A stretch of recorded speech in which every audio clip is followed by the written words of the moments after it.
Hello everyone, this is Silverfire, and I am here with Leggy Starscream to bring to you the matchup of the two undefeated Swiss players, Demerine and Sawneyrath. This is going to be an amazing race, and I am really eager to see these two duke it out for the 6-0 slot, the number one seed in the brackets, and also, just the bragging rights that go with going undefeated in such a difficult, it's been a difficult showing for both of these runners to get through.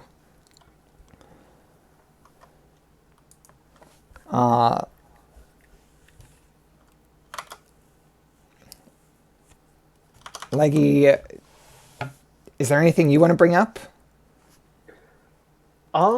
So this is the sixth and final week of Swift for us, which means that this flag set is slightly different to the previous five.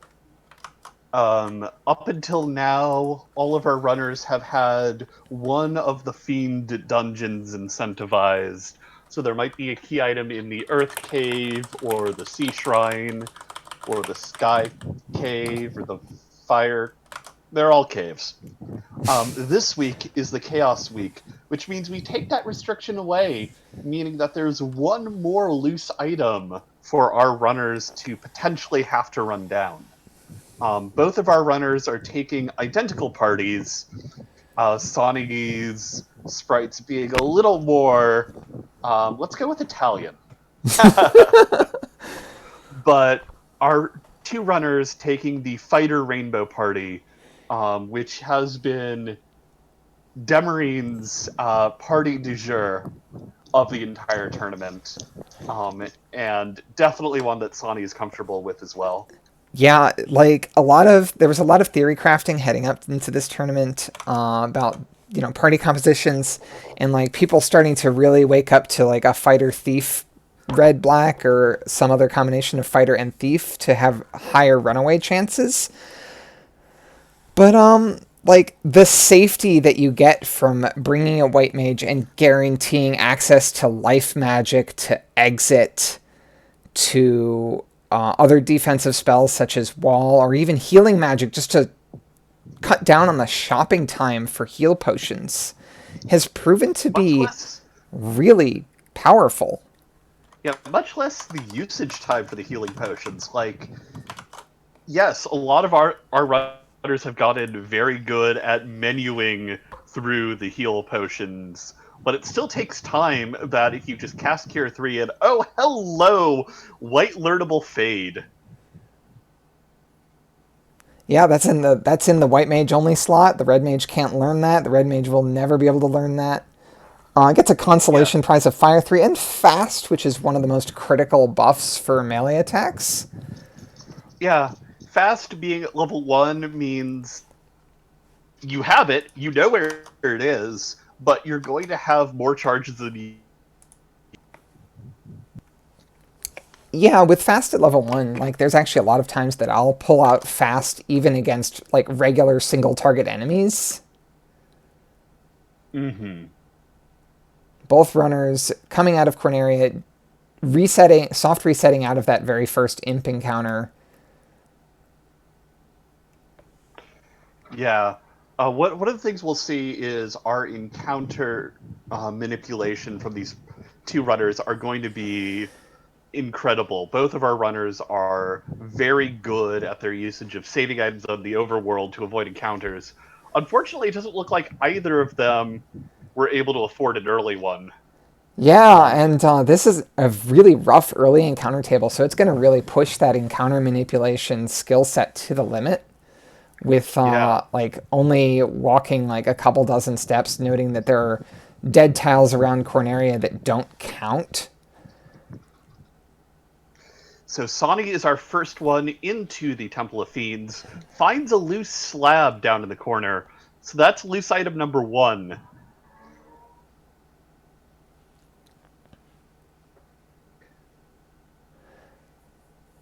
I'm curious whether Demi's... Looks like after such a rough encounter table, Demi's not even interested in playing with the loose boxes. It means that she won't get that slab right away, although it's very likely that she'll come back pretty early to get it. But she just wants to get out of this Temple of Fiends, come back when she has access to those save items. Yep.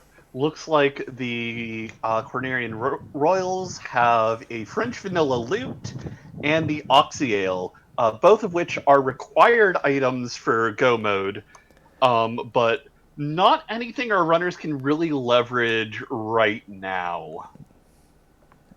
Demi purchasing a single 227 gold cabin. That explains why our runners weren't having much, because that's over half their starting gold. They start with 400 gold each.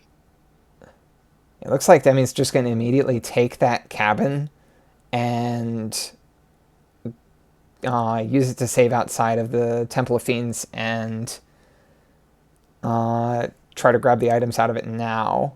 So she'll be a little bit behind Sawney. Meanwhile, there's some hot pirates here on Sawney's side with the heat spell. It's a low damage AoE, and fortunately, he only gets hit by it once. But, at this point in the game, a low damage AoE is still more than you can typically deal with. Yeah, when you only have like 30 or 50 HP, 10 damage is still a lot.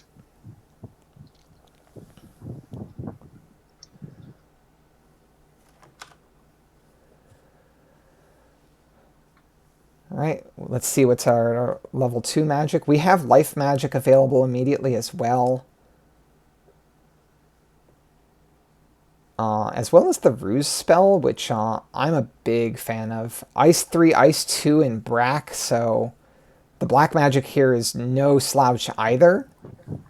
Yeah, Quad X, one of my personal favorite spells, will insta-kill anything that has 300 HP or less, and does not resist Death Elemental magic, which is a shocking number of enemies. Yeah, there are many bosses that rely only on magic defense to resist the Death Element.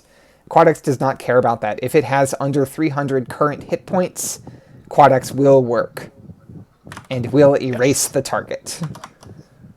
Also, chat's pointing out that there's no game audio. I can fix that, hang on. As Demerine sails off, Sawneyrath gets the Adamant Rock from our precarious pirates today. Finds a piece of TNT for sale in the Provoca shop. So with that being only 2,000 more gold, looks like Sawney is due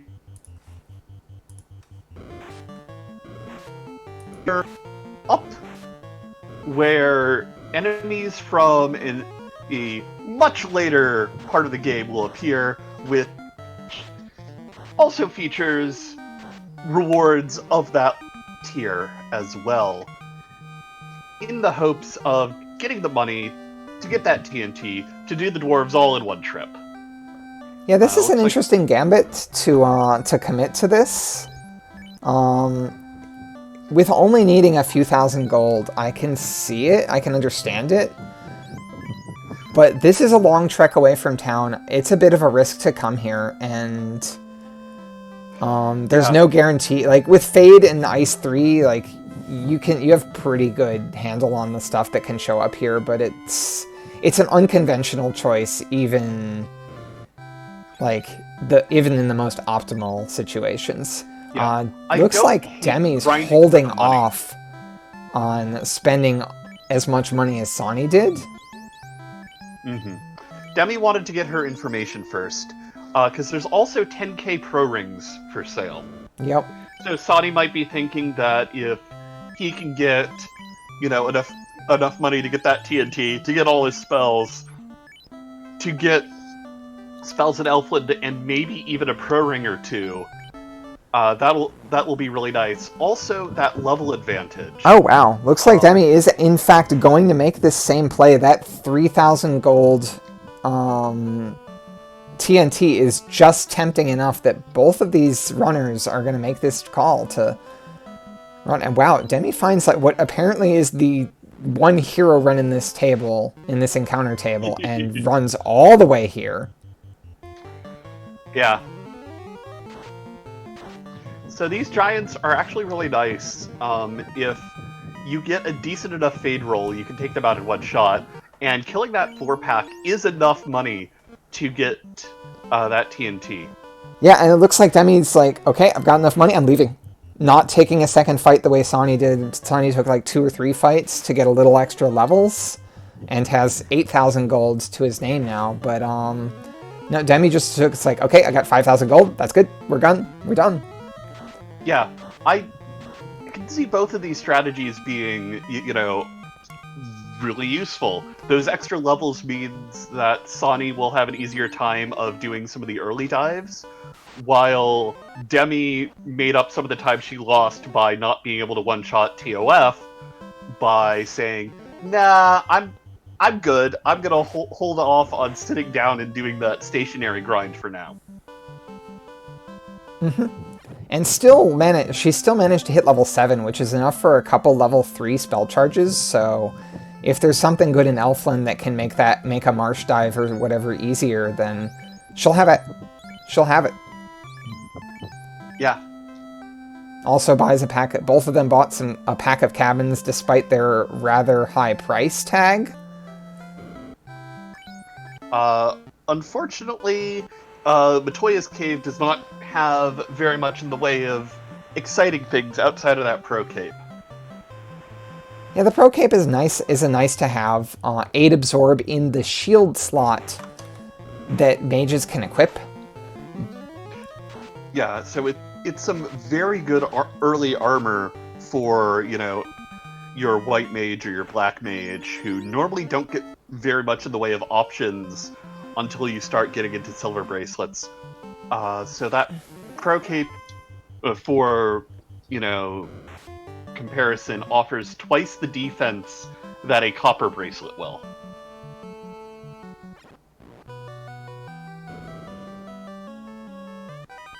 But yeah, it looks like our runners are basically in lockstep, though Demi is just a little bit behind. Demi did pick up an iron armor for her fighter. It remains to be seen whether these runners are going to encounter something. For example, if they have to dive marsh early, that iron armor could really come into play. Mm-hmm.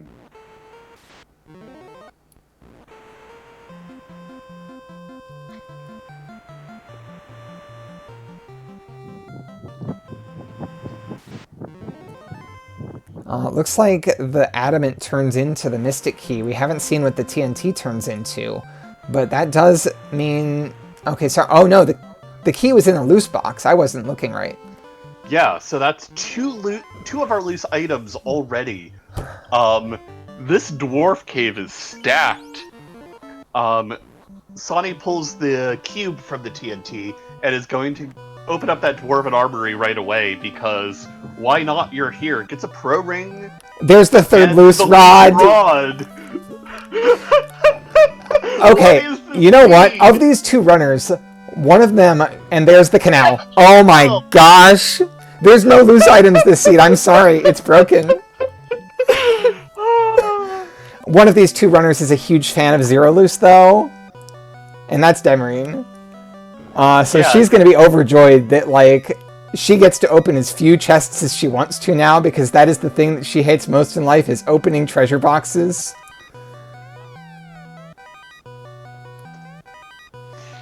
Yes, wow.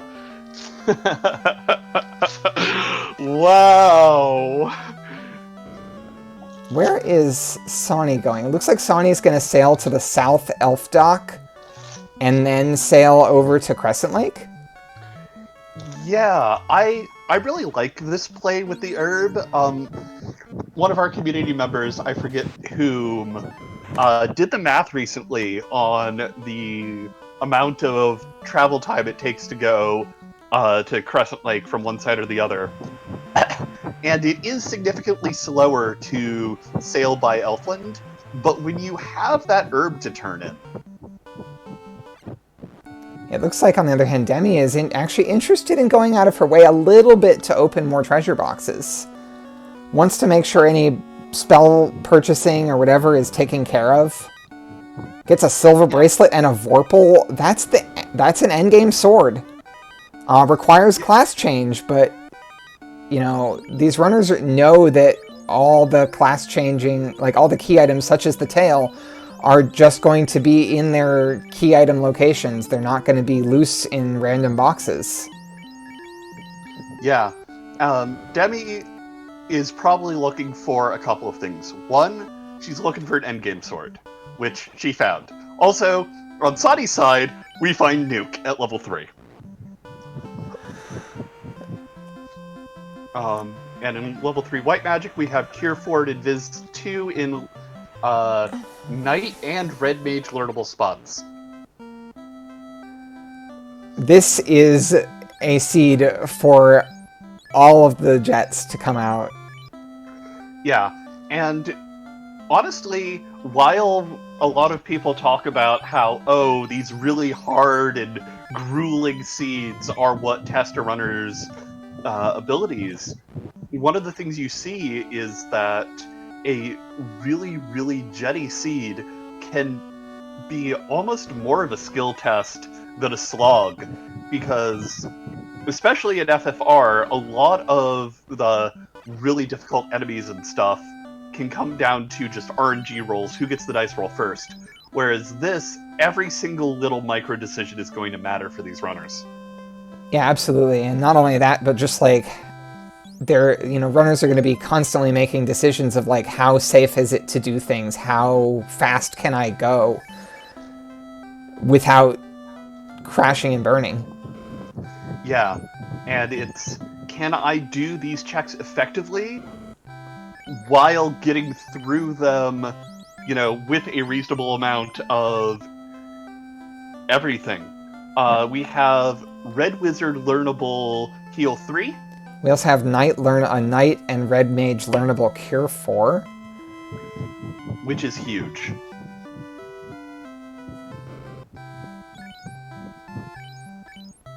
It looks like the selling of the Opal Shield is also going to help fund that Cure 4 purchase right now for Demi. Sawney actually had to skip a few of the purchases there because of lack of funds. Yeah, Demi is basically saying, I see Elfland, I never want to come back here again. Which, especially in a seed that's going to be jetty like this, you want to make as little backtracking as you possibly can, because you're going to need every advantage you can get. Yep. And, you know, she is a little behind. She spent a little more time shopping there, but she's keeping that down to one shopping trip, so that could easily be paid off later. Like, she'll probably come back when she has the Knight class changed, just grab Cure 4 and leave. Or just grab Cure 4 and Invis 2 and leave. Yeah. But our runners have the slab, so they're popping in to translate that. Gonna talk to Dr. Uni here in Melmond. We have Life 2 in the White Magic shop here. Level 5, slot 4. I forget the permissions on that slot. That is white only. Okay. Red Mage can learn slot 1. Red Wizard can learn the second slot, and nothing else. Alright, Sawneyrath opens a canoe in the Titan's Trove. Well, that's going to open up a whole bunch more locations. Where's Demi going? I'm not sure.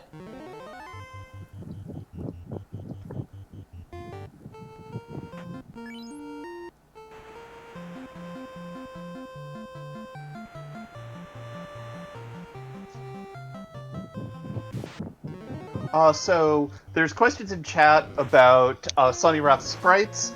Those sprites are a custom sprite pack that Sawneyrath has included on his particular ROM. So those are not an actual feature of the randomizer, but we have... Oh, Demi forgot to turn in her herb while she was in... Oh, that's unfortunate. especially at this tier of play. Yeah.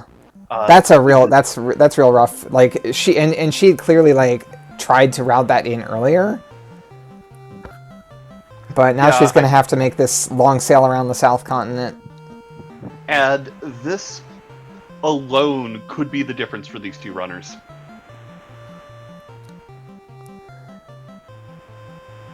Yeah, I would say there was like maybe 30 seconds to a minute in between the two runners when they were leaving Dwarf Cave.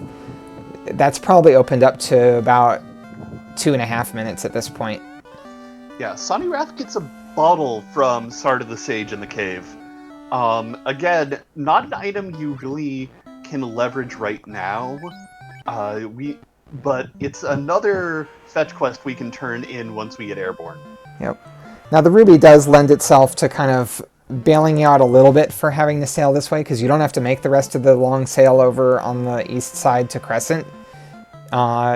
Just like Sawney did, Demi is going to be sailing back west and north to turn in that ruby, because that gets 2 key items. And it's possible that that's canoe plus floater or something else critical to keep going. We happen to know now that it's the canoe and the bottle. Yep.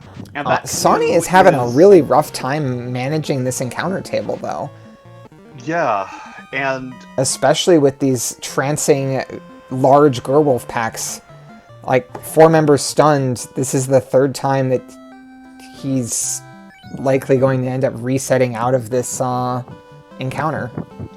Yeah, and we also saw Demi having a little bit of a rough time getting her ship going when she was trying to get back there to Elfland. Yep. So I get the feeling that, you know, a lot of time can be made or lost just purely on who can manipulate through these nasty early encounters. So yeah, that 2 minutes, like, Demi's got most of it back already. Or maybe won't, because this trancing is, how she deals with this trancing is yet to be seen. Yeah, we'll see. We'll be able to really time it once both of our runners get back to their ship and start sailing away from Elmont. So Demi finds the canoe. Yeah, that canoe opens up a couple of checks. We already had Crescent Lake open to us. We already were able to go into the Sea Shrine, though we already found all our release items, so that's not actually relevant at this point. But with the canoe, we now have access to Volcano. We now have access to Ice Cave. We have access to Waterfall Cave and Castle Ordeals. The latter 3 of which are going to have key items for us.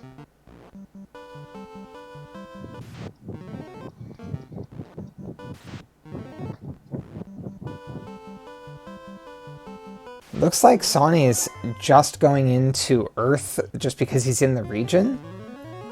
I don't hate it. I don't hate it, but I don't love it either.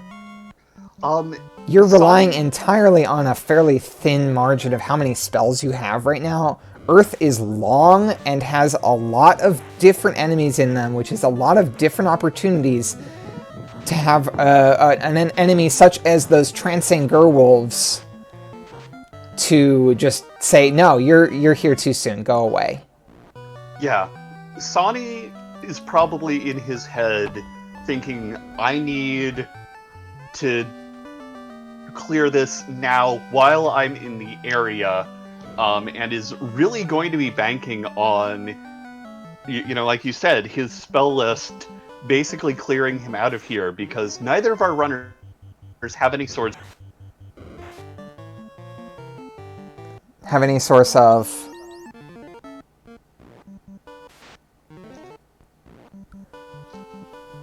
You were saying have any source of something. Our runners have no swords for their fighter. Oh, swords. Yes. Yeah. The fighter cannot do the stabby, so the fighter can't stabby. Oh no, Demi did not save right before going into this, but gets the Fire 3 off on those 7 Gerwolves before they trance anyone. That's a big deal. Yeah. But Sony does find a Nacho Gruntal, on the other hand, loses the White Mage there. Life is castable, so we're going to get that Fade caster back. The White Mage is here more important as an offensive spellcaster right now. Yeah. Demi, on the other hand, opting to stay away from the cursed location that is Earth Cave. If Sonny can pull this dive off, he'll be in a very good spot because, just like we've been talking about, he has an entire region of the world he never has to come back to. So Demi still wants to head over to Crescent. Has not picked up her... neither runner has picked up the Crescent Lake item. We haven't seen... Is this the floater? If this isn't the floater, then we know it has to be at either Ordeals or Waterfall. Mm-hmm. Or Ice Cave, sorry. Yeah. One thing interesting, though. We haven't seen any teleportation magic yet. No warps or exits have been available yet. We haven't seen this level 6 stuff, but... Even a white or black mage needs level 16 before they can cast a 6th level spell.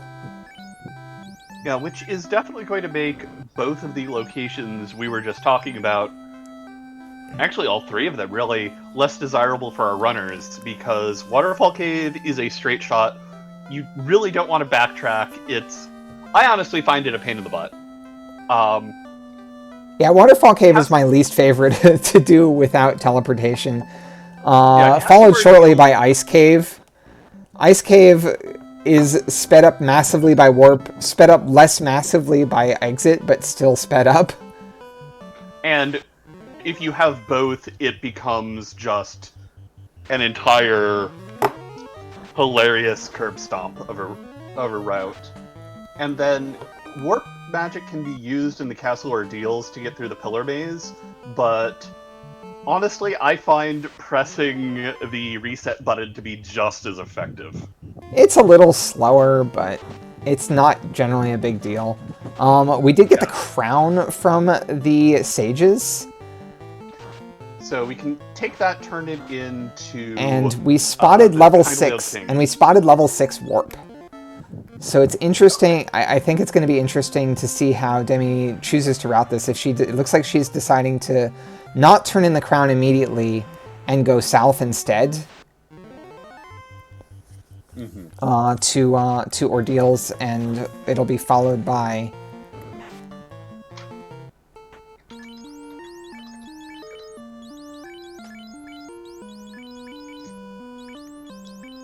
one thing that she does have to be careful about is that she doesn't have a ton of save items. She has plenty of tents, but she doesn't have any... She's running low on houses, and that means that she's going to have to be a little judicious with...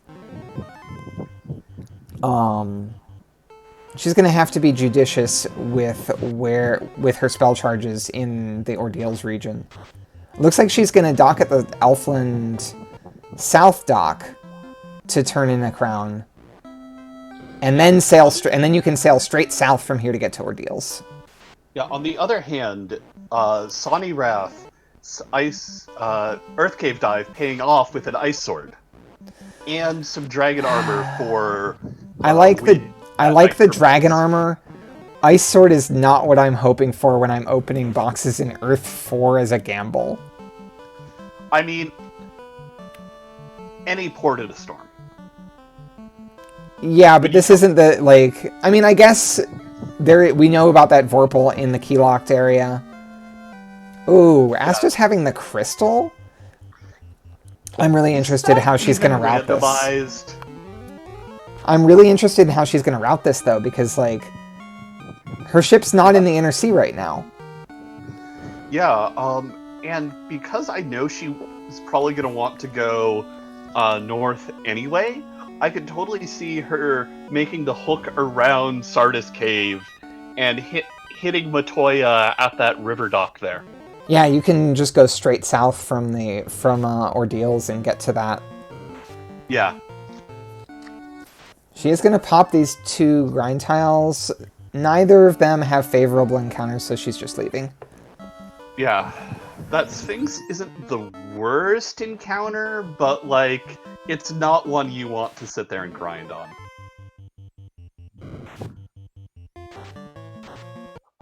And of course, Sawneyrath gets his first orb lit at 26 minutes, treating Lich the way that Lich deserves to be treated, as nothing more than a speed bump. So all in all, I think Sawney's dive wasn't too rough. He definitely opened some extra boxes that I don't think Demi will when she goes back there, but I also don't think Demi is going to save that much time by putting off Earth Cave based off of how much time it took Sawney to get through there.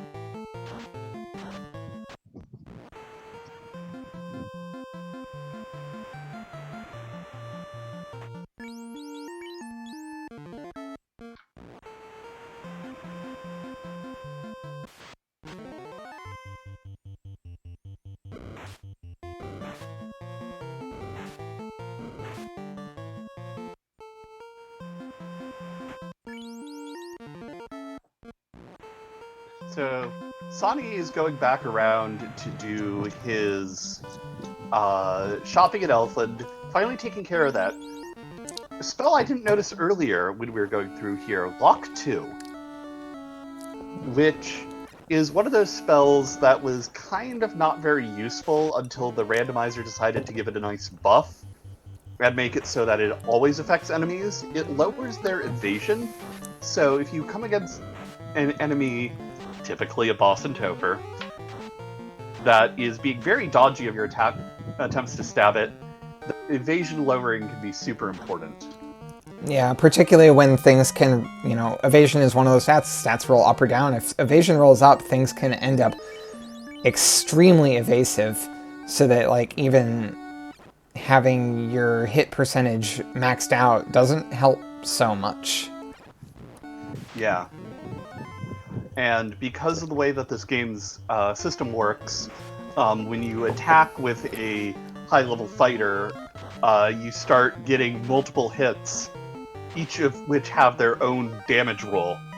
And so being able to hit multiple times as opposed to just 1 or 0 will really help speed up fights that would otherwise just turn into a frustrating slog, especially if the enemy has any nasty sort of skill. Ooh, this is a rough ordeal. There's been 2 different pillars that send you all the way back to start so far. Oof.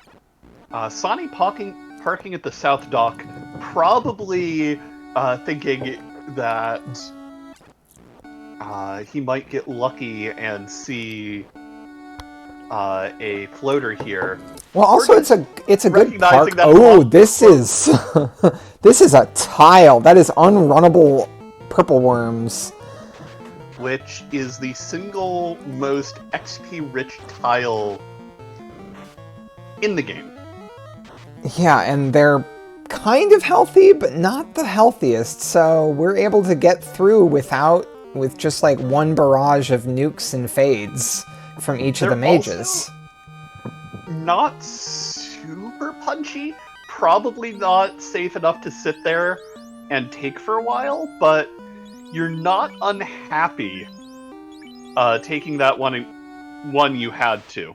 It looks like she's taken a second. We had 1 grind tile, yes. But what about second grinds? Yeah, she wants another bout of this. That's gonna get her that level 16 for those warp spells early. Yeah, which will make Ice Cave a lot nicer when she gets back around to it. Plus, 1 warp spell means that you can just completely ignore backtracking in Waterfall Cave. Yeah, absolutely. She might not go back to purchase it before doing Waterfall. Fair. On the other hand, it might be that, like, if she might go into Waterfall, see a junk key item there, and just reset out, which is like having warp. Only you don't get rewarded. Sawny, on the other hand, is taking a trip into the volcano. The volcano being a very chest-dense area, so he's probably looking to open a lot of boxes here. Well, right now he's getting ambushed by some very angry seafood, and they have stun touch too, and this is not going so well for him. Yeah, which is unfortunate, but luckily you only find that on the spike tile. Looks like he's going to get through it alive with only the white mage. Blasting that white mage straight to level 16. Yo, let's go. And of course, white mages being white mages, that party's back up. And Sawny's like, you know what? I also want seconds.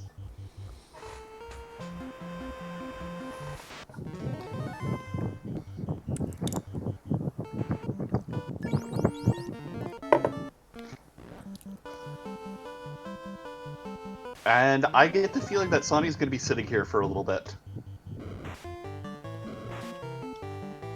Yeah, just like Demi took that extra purple worm, like, both of these runners, like, know the value of getting some XP under your belt early so that you can, you know, not run out of spell charges in a long dungeon. Also, I didn't notice this earlier, but houses are super cheap this seed. Only 580 gold each. Yeah, there haven't been too many places to buy them, and they've been really tight on cash early game, so it didn't really come on. Like, we didn't see much house purchasing even with that, but now Demi just, like, casually buys a 10-pack. Yeah, it's like, oh, I'm just going to use houses for my counter manip. What's up? I don't... 11 houses isn't that many. I mean, fair. Sawny continuing to take this tile. Seems to finally have gotten his hooks into it. Has a solid idea of how much HP these various enemies have, so knows how to meter out the different AoE spells that he has at his disposal to make sure that he clears them out effectively.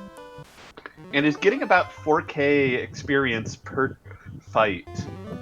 And 4k experience you can get through in a single round is actually really nice. Yeah, I will point out that Demi was getting 6k out of those purple worms, though. Ooh, Frostgators are mean, though. Just one-shotting the black mage in the back row. Sorry, Stella. Yeah. I had it coming.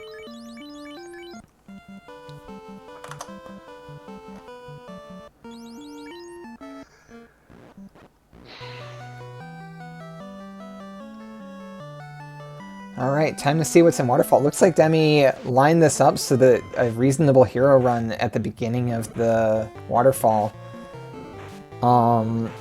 Again, I think that if this is not a key item that is necessary, we could see her just reset out.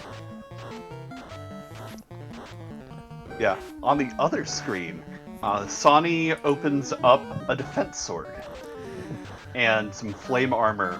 The defense sword is a castable item that allows the user to cast Ruse, which is a single target evasion buff. Was that Excal just picked up too? Or was that in Earth? Excal was in the Earth Cave with the Ice Sword. Okay. You were talking about that Ice Sword, and that Excal is kind of like the notable endgame thing there.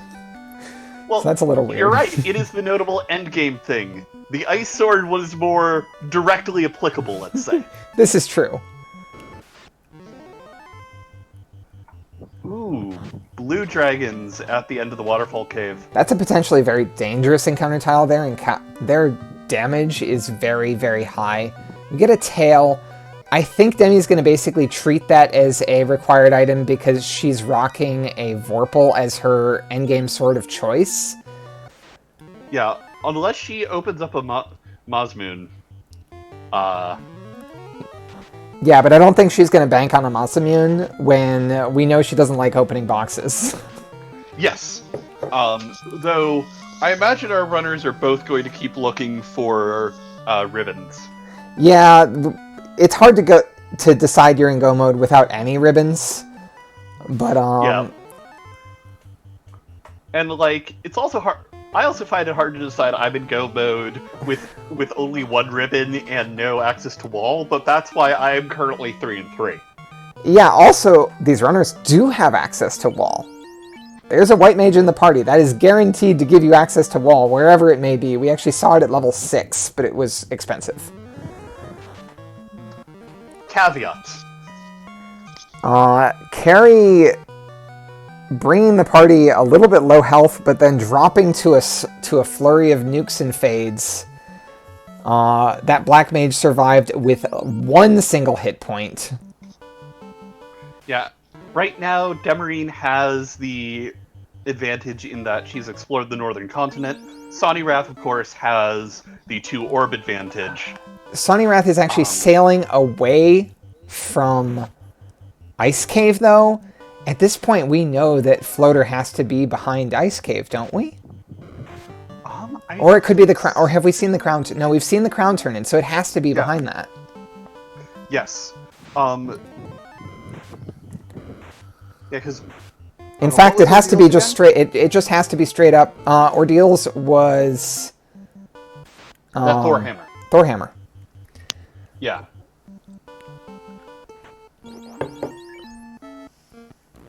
Did we run down the crystal, though? Demi has not run down her crystal yet.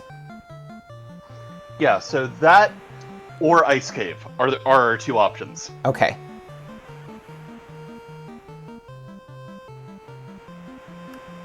Yeah, to answer the question in chat, we had a loose slab in TOF, and then we had the key and rod in Dwarf Cave. Along with the canal in Dwarf Cave as well.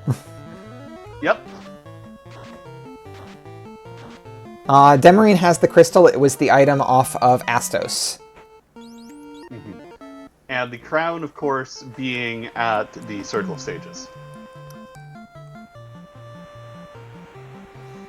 Yeah, I definitely appreciate Sawney's very aggressive, very risky plays. I don't know if I agree with jumping into the carry fight without topping off. I definitely agree with you that that is a little too spicy even for my taste. But however, you know, Sawney going in and knocking out 2 Fiend dungeons super early is an advantage for him, you know, because, again, you have to do those eventually. Demi's been spending a lot of time running down key item checks that, while potentially extremely useful, several of which have panned out poorly, let's say. Yeah, it looks like Sawney is going to head to Earth. And, Ice. Ice. And meanwhile, Demi is going to turn in this crystal. This is a coin flip right now. Whichever runner is walking immediately towards their floater is having an advantage here. There's the floater on Matoya. It is not an ice cave. Furthermore, Sawneyrath is dooming himself to... Even though we know Ice Cave is going to be... has a good chance of being required here, Sawneyrath is dooming himself into doing this loop twice because he doesn't have teleportation magic access yet. He doesn't have... oh, wait, does he have level 16 now? Maybe he grabbed it on those sharks while I wasn't looking. Yeah, on the other side of the coin, Sawneyrath is in an interesting place because if he finds the chime here, he might just say, cool, I'm in go mode, I'm not checking any more incentives. When you know that the floater's at an incentive spot, as opposed to maybe the floater's loose somewhere, I don't love that. Also, your endgame sword is an Excal, not a Masamune. So you can't equip it yet until you get in the air. I'm not saying it's a good idea, I'm just saying it's a potential gamble Sawney could make. If he finds the Masamune here... No, even then I hate it. I'm sorry, there's nothing I can think of that justifies it. Yeah, again, And I literally, I'm one of the few racers that has done a floaterless seed this tournament. Yeah, so right now our runners have a couple of places to find that missing chime. You have the slab, we have a bottle, and So Sonny you pulls are the right. chime. That is the chime, and I was incorrect about him not having access to warp. He grabbed enough levels off of those Wiz-Sahags. Mm-hmm. So the real question is, what does Sonny do here? That's true. Because he's in go mode. He doesn't have to run down that tail if he doesn't want to. You cannot leave the tail behind unless you are literally sitting on a Masamune. Because you know it's somewhere that is not too difficult to get to. Mm-hmm. Like, not only is it risky, but it's also slow to not have a good single target damage. Oh my goodness! Oh. Okay, the OK Men are here for business. Coming out with nuclears, and that is going to be scary in Ice Cave. That is going to be scary in Sky. That is going to be scary in Temple of Fiends Revisited. Yeah, because the problem with the OK Men is they come in force. In Temple of Fiends Revisited, let me double check, but you can have packs of up to 9. Yep, I believe it's 5 to 9 in Temple of Fiends Revisited. Yeah. Demi does pull out the Black Shirt and the Sun Sword here. She's actually going to opt for the Sun Sword instead of the Vorpal for now, because on targets where you don't need the critical hit but low damage of the Vorpal to punch through enemies' armor, the Sun Sword just does more raw damage overall. Yes. And yeah, right now it really depends on when Sonny decides to run down that crown. That's probably the determining factor of the seed at this time. Yep, Demi's hoping that she's going to be able to go mode all the dungeons. She's still looking for a black magic spell. She's not looking for any white magic, though. I think she's seen all the white magic she cares about. I mean, is there any other good white magic? We have Fast. I don't think we've seen Temper yet. Mm-hmm. There's a Power Gauntlet, often known as the Power Bonk. Definitely helps make up for that lack of a Temper caster, because it is a castable item, as with all of the best things in this game that aren't just raw damage in the hands of your warriors. Okay, looks like Demi wants to do a little shopping here, picking up gold bracelets and some white magic. Yeah, getting that Cure 4 and Invis 2 on that night's going to be really good. Also, we have Ruse and Life being night learnable at level 2. Oh, we have a steel armor purchase. You know what that says to me? She doesn't want to fish for more boxes. So, fun fact about the Power Gauntlet.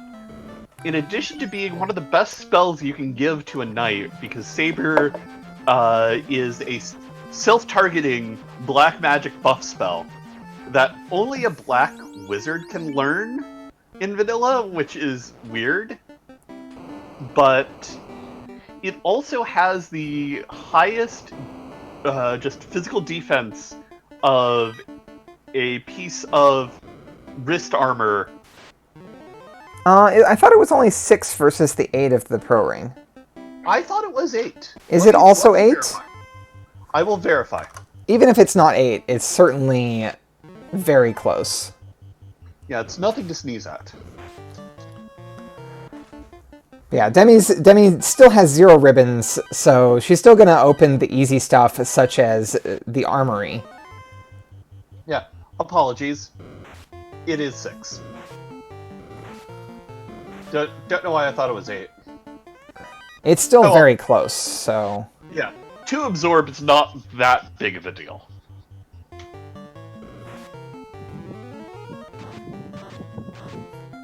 Sawney coming out of Ice Cave with the chime.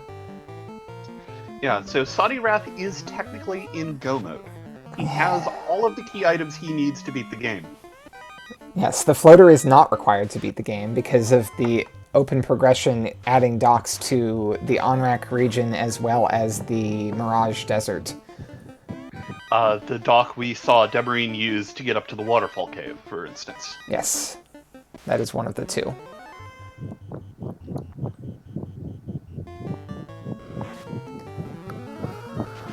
Demi also peeking at this fire elemental, like it's the fire elemental spike tile in vanilla. Also deciding, ooh, that looks like juicy, juicy experience points. Question in chat if Sawney is going to do Kraken when he does the waterfall. I imagine at this point, both of our runners have their parties into endgame levels. So I imagine Sawney is just going to be clearing Fiend dungeons as he goes through the areas.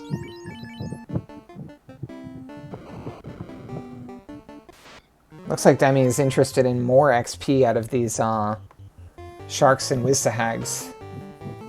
Yeah.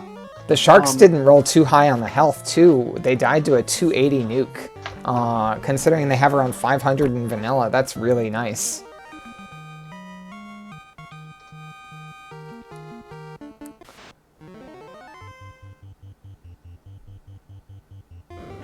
And this is kind of like something, a thing that you see more often when players are running all 4 of their party members, is you will see a little more grinding, usually because you don't want to have your hit point levels so low that you just drop to a single nuke sometime in Temple of Fiends Revisited. Yeah, in addition, our runners are probably going to be grinding a little more to hit the various breakpoints that they need to get the extra hits on their various weapons. For the X-Cal, to get that 5th hit, you're going to need to hit level 29. For the Vorpal Sword... You get the 4th hit of Vorpal at 22, which is usually considered enough, because the next one is 33, and that is very high. But the other thing is, you need 20 before you even start seeing level 7 spells, which is where Temper is. Yeah, and then for the Sun Sword, you get your 4th hit at level 20, and your 5th hit at level 31.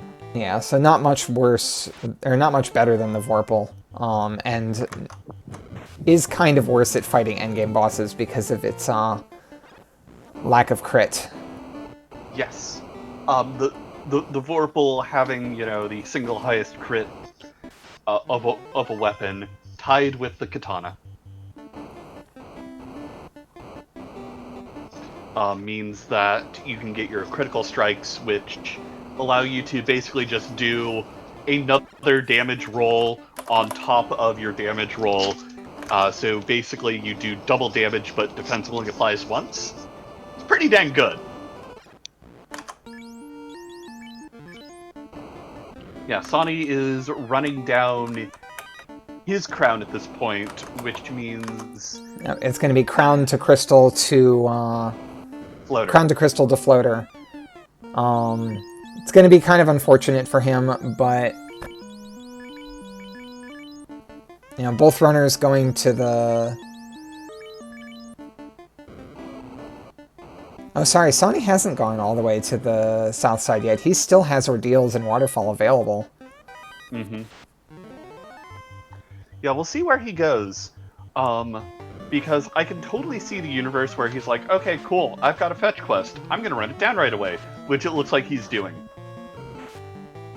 That's fortunate, because this could go really sideways if he opted to not go turn that in immediately. Yeah. Especially with all of your points about, no, he wants to promote. Yeah. We don't have a mouse immune in hand. Promotion is a lot more required with the situation that we have right now. Demi's still trying to dig for a ribbon in Volcano. We unfortunately know that there isn't one here.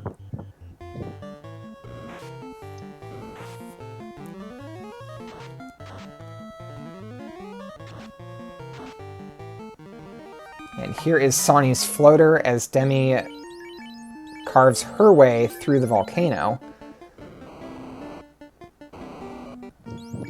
Yeah, Demi on her way to light her first orb.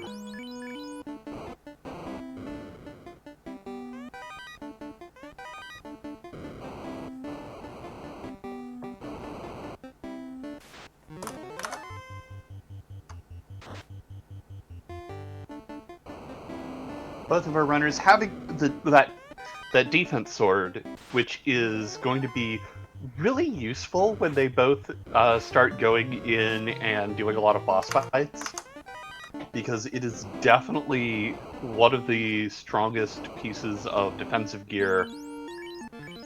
Yeah, the ruse spell adding approximately 40% evasion, stacking up to the point where you can just evade everything at 3 stacks. Which is, as I measure evasion in Invis 2 casts. Carry goes down in a swing and a nuke.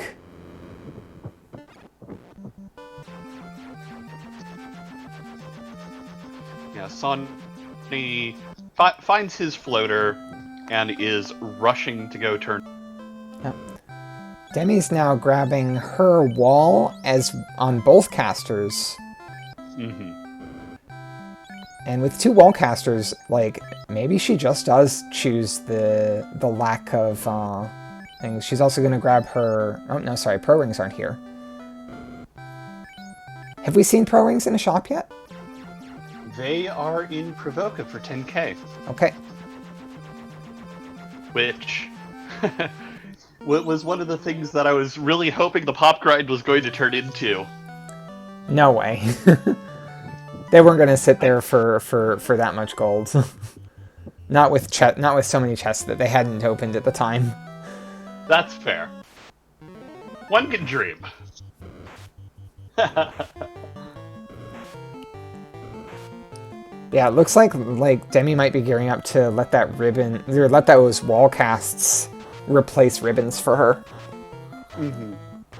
I'm still always a little scared of going into the end game without a single ribbon, but... Yep, you're always at risk of getting turn ordered by one of those endgame bosses. Yeah, and if that turn order spell, it happens to be, I don't know, Zap, or Crack, Or Bane. or Zap. Or the other Zap, there are actually 2 of them. Yeah. There's a lot of nasty stuff that can just instant kill. Question in chat, do we know where Temper is? We do not currently know where Temper is. It's either in Onrak at 7 or in Lafine at 8. Either way, disgusting places. We know it's not in Gaia at 7 or 8.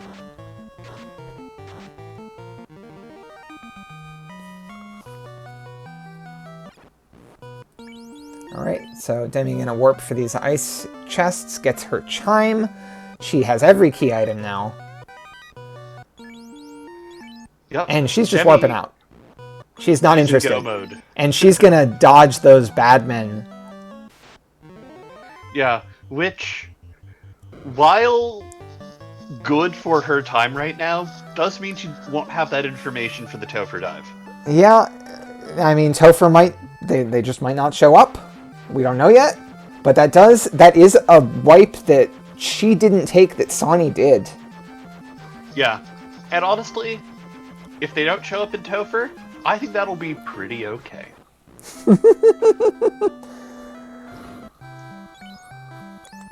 Alright, Sawney going to dive Waterfall here. We know the tail's going to be there.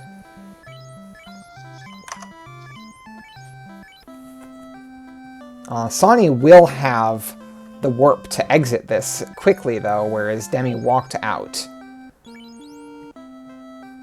Mm-hmm. Which is unfortunate for Demi, because you always want those warp charges to make some of these dives faster. But this is shaping up to be a little closer than I expected, though. Like, Demi's... Wow, that was an incredible dash through waterfall for Sawney, and an incredible walk through this section of Earth for Demi. Like, yeah, both of these. I have been unable to picture this encounter table in my head so far. Yeah, I haven't been paying too close attention to it, but both of these runners seem to have really honed in on where exactly that hero run is. Yeah, it's deep in the table, but they're basically like not power cycling, so they just get the help from it every once in a while. Yeah, and if you set yourself up to utilize that sort of hero run at the right place, it can be really incredible. Yeah, Sawney gets his tail from the waterfall robot. It'll be interesting to see whether or not he takes that straight and goes... Looks like he's going to go straight over to the Cardi Islands, get his promotion. Yeah, so Sawney's also gonna get to skip ordeals, as well as skip the walk to Lafine if he wants to. Mm-hmm. So, I personally don't mind the Lafine walk. It's basically like doing a pop grind, except you're making progress towards a key item check. Yeah, but pop grinds are slow. Yeah, but you're also making progress towards a key item check, so it's pop grinds are even slower when you're already level 22. Fair. That is not the XP. That is not the quality of XP that these runners are interested in right now. Zombles are not where it's at. Yeah, Sawney sailing back over to Crescent Lake, gonna do some shopping. Also gets tripped up by the lack of endgame armor in Crescent Lake, but does go pick up his wall spell.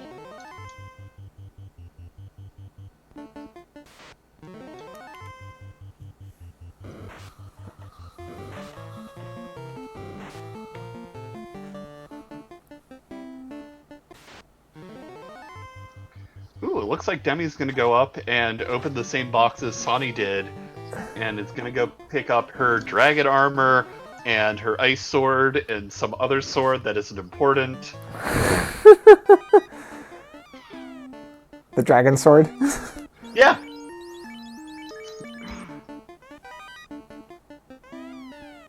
The X-Cal being, of course, a actually very good sword, and really does mean that fighter has like a good complement of weaponry.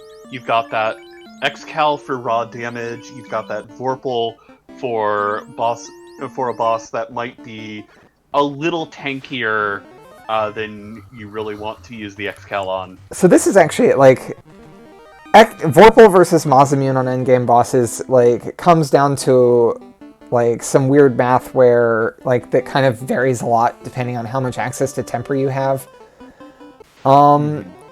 That also holds true for the X-Cal versus the Vorpal, but to a lesser extent because the X-Cal doesn't get the 5th hit so early that the Masamune does. That said, I could still see Demi choose to stick with the X-Cal, rely on temper casting. Depends on what level she's at. Like if she's in the high 20s, after taking like sky fighting for additional XP, that X-Cal could just stay on.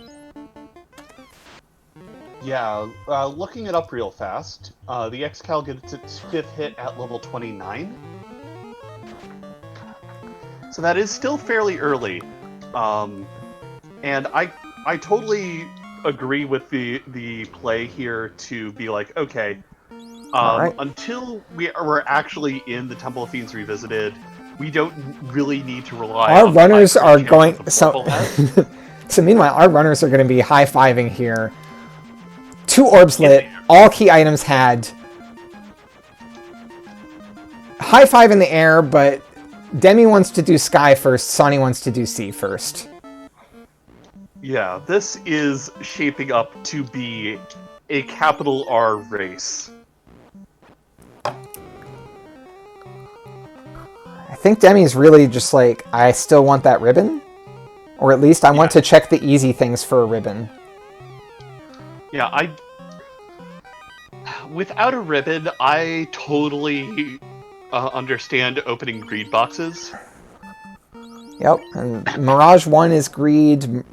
Sky 3 with that warp access has a lot of additional boxes you can get with not too much work and speed it up with a warp.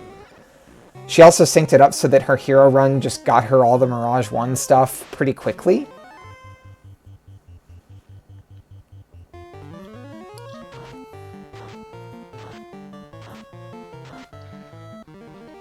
Sani going and opting out of going to the mermaid side, instead deciding like, okay, Kraken, let's go.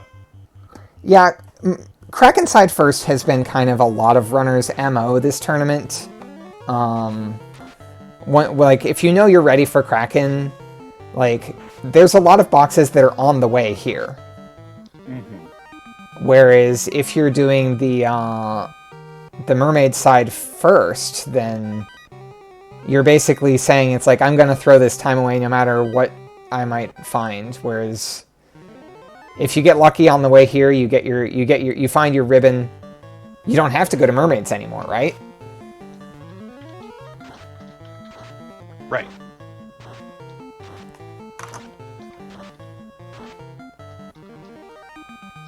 Sonny is rewarded a little bit with an opal shield along the path. That's a minor upgrade. Demi's still rocking a wooden shield. She gets her first ribbon, though. She slaps it right on the fighter. With life spells on the fighter, nobody else needs to survive combat. Yeah. Because with the fighter, you cast one of your life spells on the white mage. That is enough for the white mage to pick up the rest of the party. Yeah, the red mage can optionally also pick up the party if the white mage is low on life charges. So, yeah. Yep. Yeah, so suffice to say, I will be shocked if Demerine decides to open up another box. Yeah, at this point, certainly in Sky, and maybe even skipping the very easy boxes in C, depending on how she feels. She probably feels a little bit behind after not turning in that crown right away, and that would probably make her want to put the pedal on, like, put the pedal to the floor even more than she already likes to. Oh no, she's still opening boxes. This surprises me. Maybe she really wants that Mosman.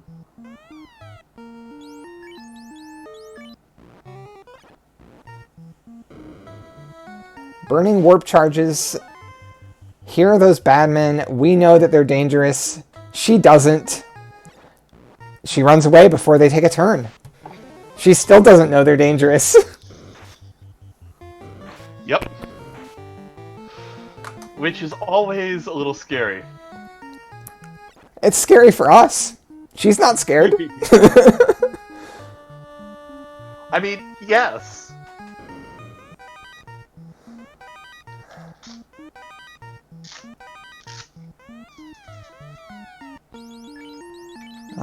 She does get another pro ring. She's short one right now, so she's gonna grab that for her black mage. So she has 3 now, I believe, and she won't need to purchase anymore. The fighter will be wearing the power gauntlet instead and using the ribbon for elemental resistances.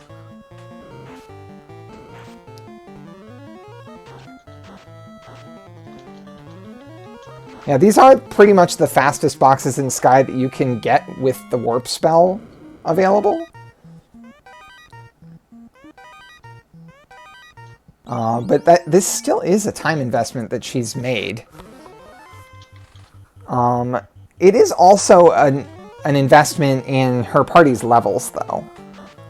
Yeah, like, chimeras give a decent amount of experience as you're walking around. So And do these Whiz Vamps as well. Chimeras are about 1 agama each. Whiz Vamps are more than an agama.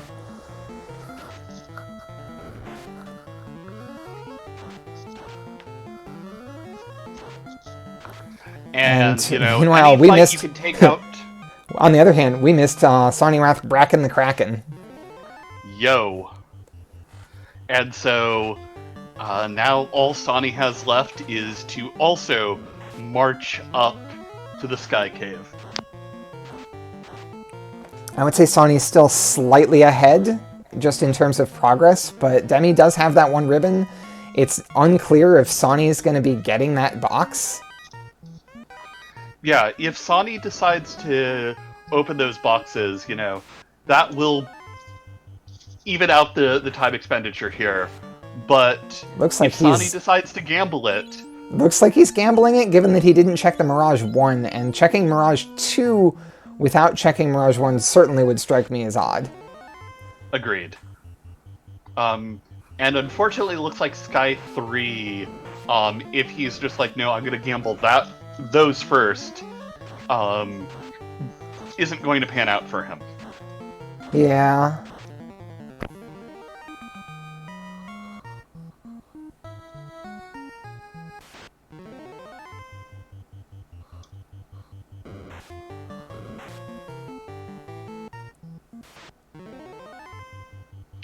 Yeah.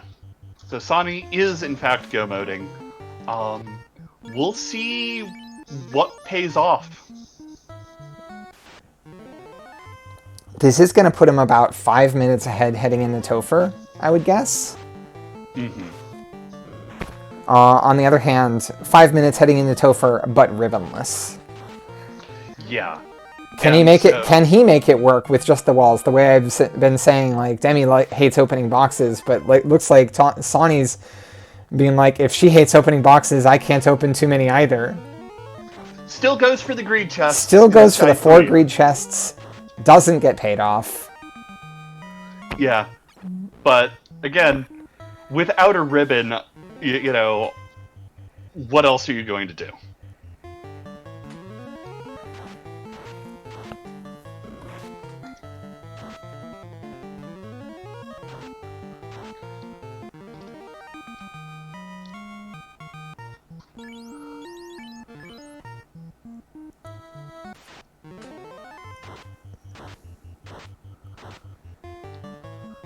These Whiz Vampires are certainly feeding both of these runners a lot of XP in Sky, though.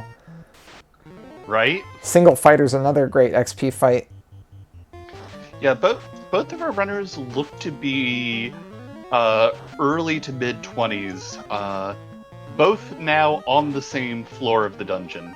Yep, but Sawny has a full water dungeon ahead because Demi spent the time that Sawny was in water opening boxes in Sky, and that's kind of like, this is why I'm one of those runners that hates opening boxes in Sky, because that's how much time it takes.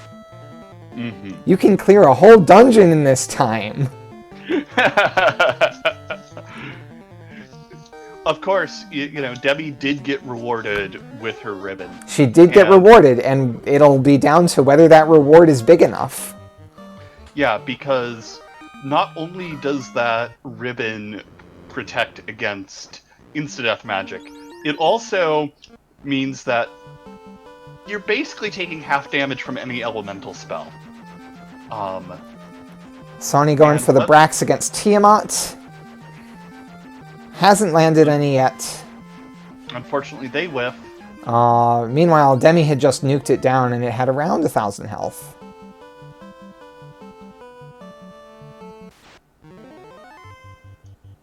Two rounds of Brax still hasn't hit. Done about 400 damage. Sani continuing to go for it. Tiamat can be a little scary. The 5th Brack finally lands. Temper picked up at level 7, only Black Mage learnable. But she'll have 3 casts of it. If I think if she hits level 25. Yeah. 3 casts will be available as of level 24, actually.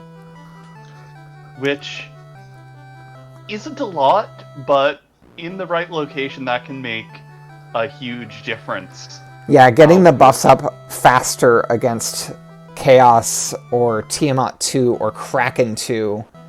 Like, just one temper on that first turn can turn the tide of that fight. Yeah. Sawney picking up Cure 4... Not picking up Invis 2 for the night, just Cure 4. Interestingly, Demi doesn't take the time to drop and pick up that Opal Shield, even though it's an upgrade. She's only really interested in a ribbon. Yeah. Or a Mazamian. Yeah.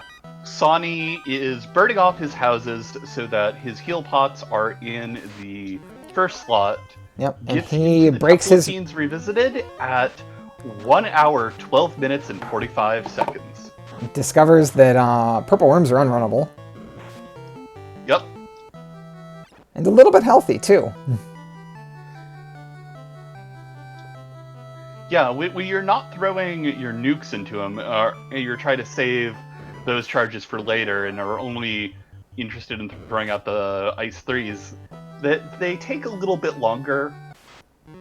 Yeah. But there's level 24 on that Red Mage. Which, not the most exciting level to get in the world, but, you know, we'll take it. He's already burnt a full minute in Topher, and he's not even off the first floor yet. Yeah, this encounter table is brutal.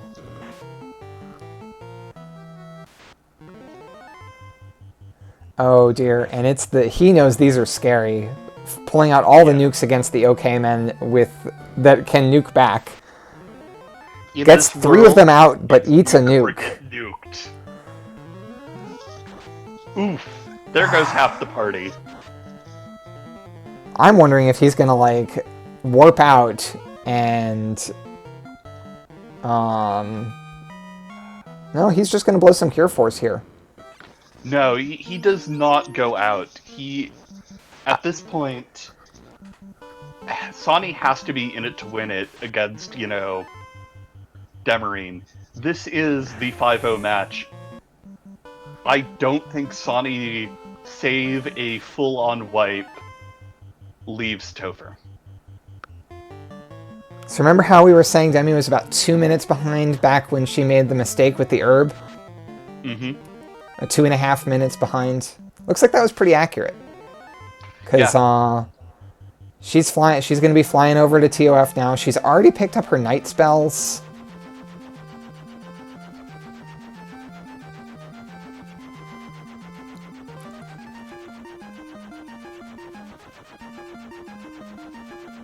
Oh, she hasn't picked up Cure 4 yet. Ah. She had picked up Life at one point, I believe. But don't ever pass up getting Cure 4, Life 2 on your night if they can cast it. Also gonna pick up something for the Red Mage here, I believe. Oh, Heal 3. That can save a ton of time in TOF from potioning. Yeah, no. Demi is definitely taking her time to make sure that she has... Oh, she hasn't picked up Life yet. Because she's doing that. Tools at her disposal. She wants to one-shot this. She knows she needs to one-shot this. And is hoping that this dungeon proves nasty enough that taking the time to make these preparations is going to give her the edge in the end. Also buying ruse on all 3 white magic knowers. I mean, if you're there. But she's got a big deficit in TOF now that's just creeping up. Yeah, Sawney is on the fire floor of the Temple of Fiends. And is rapidly making his way towards the Carry 2 fight. Yeah, we're going to see if any of these TOF bosses are gatekeepers that punish Sawney for the lack of ribbons.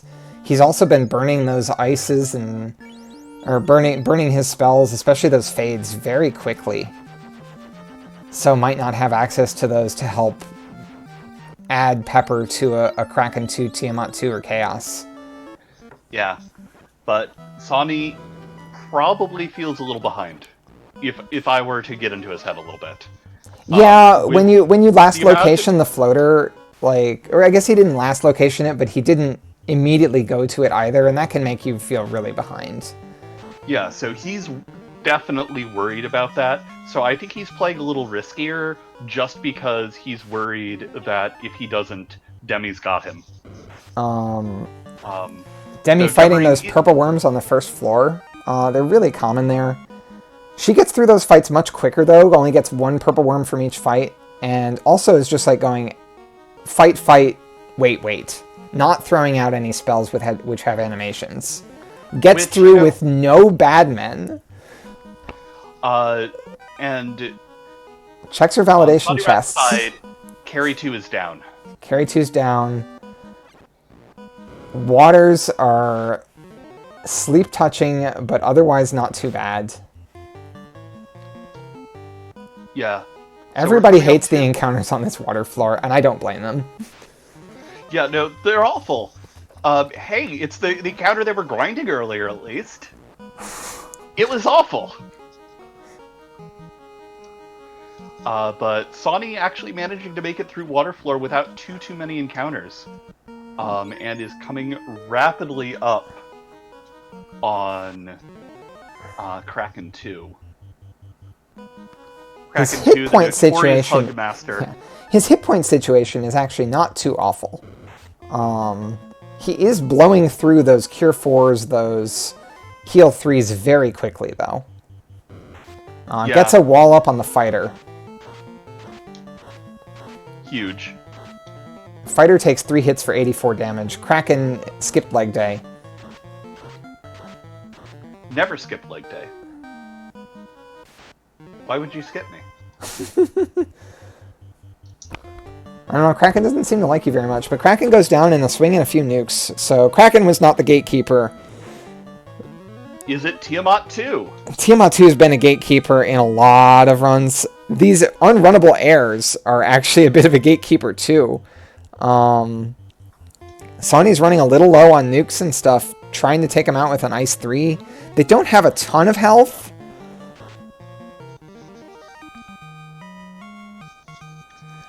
Yeah. And Demi is now down on Earth floor. Coming up on Lich 2, while Sawney is taking the moment, checking his health before pulling Tiamat 2. Here's a nuclear out of Tiamat 2. That's the beginning of how a gatekeeper acts. Luckily, doesn't do too much to the party. Everyone's still standing. Definitely got some low rolls out of that Tiamat. Yeah, his party also has quite a bit of magic defense from levels, but he's running pretty low on those Invis 2/Cure 4 charges at level 3. Yeah. Throws out a Cure 4 to get that White Mage all the way up. Tiamat goes, swings and misses on the fighter, and Sawney is free to fight back. Oh, it does take out that red mage in one shot, though. The fighter has some defense stacks and some really good armor, but those mages are still a little squishy. And the fighter's not really doing very much damage back yet. Demerine is now already caught up to the water floor. This Tiamat is taking a little bit to get through. The black mage goes down, but he's swinging for about 200 damage a hit. Yeah, he's completely out of fades, down to his last Cure 4. Yeah, definitely just trying to keep that fighter alive. Yeah, you know, as we mentioned earlier, only the fighter needs to survive. The fighter does have life magic, right? He remembered to buy that, right? Fighter takes down Tiamat 2. Let's see if he can bring... He does have life magic. Demi casts Ruse 4 times in her round 1 against Kraken 2. Which I don't hate. I do not hate that either. Goes for a temper as well. 5 hits for 291, so it looks like without the... it looks like maybe Tiamat just... or Kraken just missed a bunch last time. Yeah.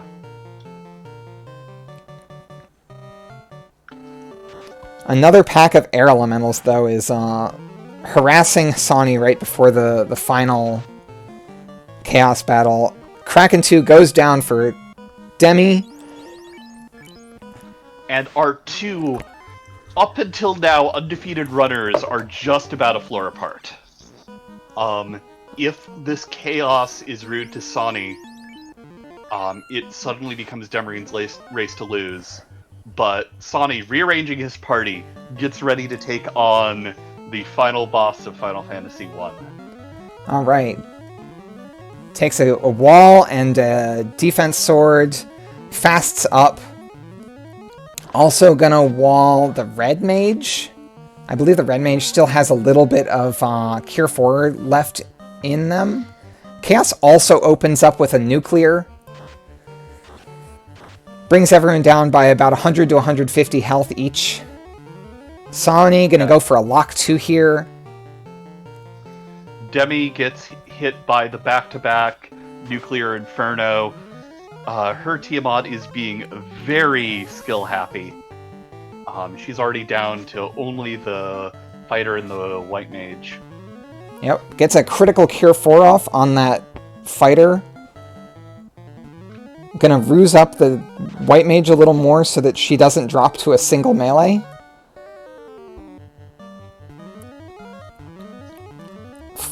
Here's the zap, that's what we're afraid of. It only hits the white mage though, but before that wall goes off. Yeah, you always hate to get turn ordered like that. But at this point, Demi is through Tiamat 2. We're gonna have both our runners on Chaos at the same time, unless Sawney can take him out before Demi gets down. Oh no, Demi has to deal with an Iron Gull though. On the other hand, she has a lot more nukes and fades left in the bank. Mm-hmm. So both runners dealing with an unrunnable fight after the Tiamat 2 fight. Looks like Sawney's actually out of healing magic. Yeah, completely out of healing magic. He'd been burning through those heal 3s so aggressively on his way down. But he is doing 1,000 damage a swing to Chaos right now, so if he can make it through with just what's left... Loses the red mage, swings back for 1,400. This round, though, is only a 200 hit. Oh, this is going to come down to the wire. 6 hits for 346, but only 162 left. Chaos throws out a lit 2 instead of attacking, and Sawney gets the win. GG. We knew this was going to come down to the wire, but Demi made that TOF look a lot easier than Sawney did. And, built up, was able to earn back a lot of that gap. Just not enough. Sawney managed to one-shot a TOF with 0 ribbons. Yeah, both of these runners demonstrating why Sawney is 6-0 and Demi is 5. Yeah, at some point you just have to, at some point you're racing against someone like this, you do just have to go. Yeah. And while Demi was probably able to save a little bit of time by digging out that ribbon, I think it's basically that time, plus the time she had puttering around with the missed herb turn in early that really made the difference. Oh, jeez, but she takes a second nuclear and loses the white mage. Only the knight is left alive, but Cure 4s themselves. Also, has Roost stacks up, and there's Chaos down 1 minute and 20 seconds behind with an SRL time of 1:26:17. Oh my gosh. Hi! What the heck just happened? You made the gamble on not digging out a ribbon, and it paid off. Your TF was slower than Demi's, but you didn't wipe, and that's what mattered. Yeah, no kidding on that one. Oh my gosh. So, just to give you all an idea as to how I was feeling when I went into Topher, and as you can tell, I am shaking really badly after this. I went in with the knowledge that I had 2 wall casters, and that I had a decent bit of charges of wall. I had a feeling that Lich 1 was going to be a pushover. I had a bad feeling about Carry 2. Kraken 2, I felt normal about, so playing that safely was what I was going to go to. And then Tia and Chaos were my big wild cards in that. And as soon as I had 3 walls up on Chaos and saw Zap come out, I went, okay, no, I need to stop playing defensively. I need to power up. I need to go. I mean, yeah, you got the walls out in time, though. I did. Yeah. Anyway, we're also joined by Demi. GG on that. Holy heck. What a race. I didn't need to take those levels on the trap tile. I went south. I went north before south. I could have turned in the crystal eye, but I sailed south side. I'm like, I'll pass this up. It's on north side. I know it's in like Orchid. So and I okay, late floatered. So you both late floatered, with a floater that was available without diving any dungeons. Different dungeons that you chose to do on the way there. The thing that I'm really wondering, so you got that ribbon in Mirage 2. You still dug out a lot in Sky, and that enabled, like, by the time that you were done with Sky, Sawney cleared all of C, and then was in Sky only a floor or 2 behind you because he was go-moding Sky ribbonless. Why did you choose to open boxes after getting the ribbon is really my question. I had 2 temper charges. Like, I wanted to pick up a little bit more experience and see if maybe I could pick up a second ribbon, which makes Topher, like, 100% free. Like, I don't have to think about it at that point. Like, I could smash buttons through it at that point. Like, it makes Topher, like, 100% free. Like, a Masamune makes Topher 100% free there. Like, I'm gonna gamble a little bit. I intended to open a couple of extra chests. I figure I'm faster than Sawney. Clearly I was wrong about that. I figured I was behind, but not badly behind enough. And with with 1 ribbon and 2 wall casters, I could have gone, but I didn't feel comfy. Even like level 27, which is not great, because I've been practicing bracket flags, and so bracket flags, like, I've been playing bad comps, and so bad comps you need to grind. Yeah. That's kind of an assessment. You kind of chose to grind maybe a little more than you had to.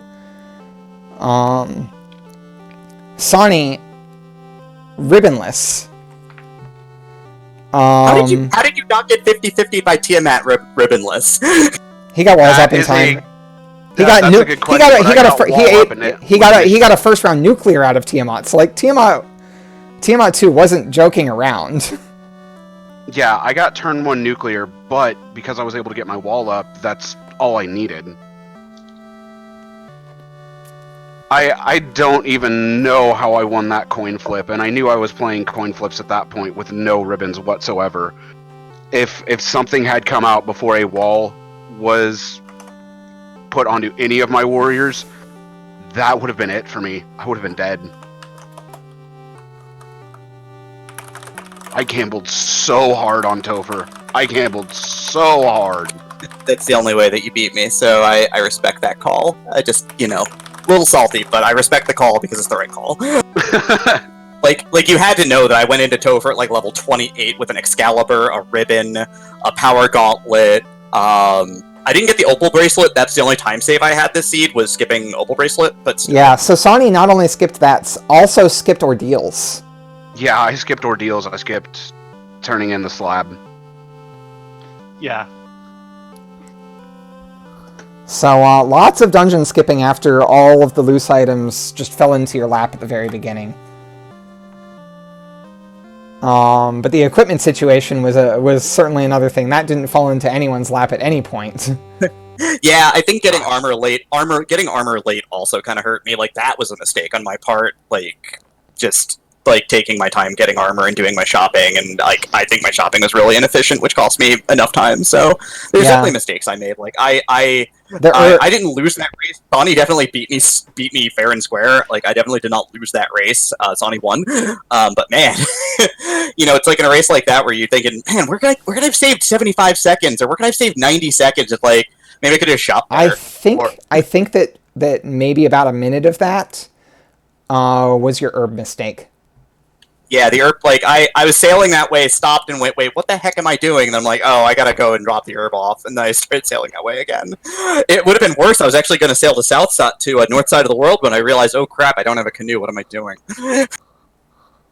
Yeah. And like, it's always interesting to see that, those little misplays can happen to anyone. And in a seed like this that was such a jet seed, that could be the factor between, first and second.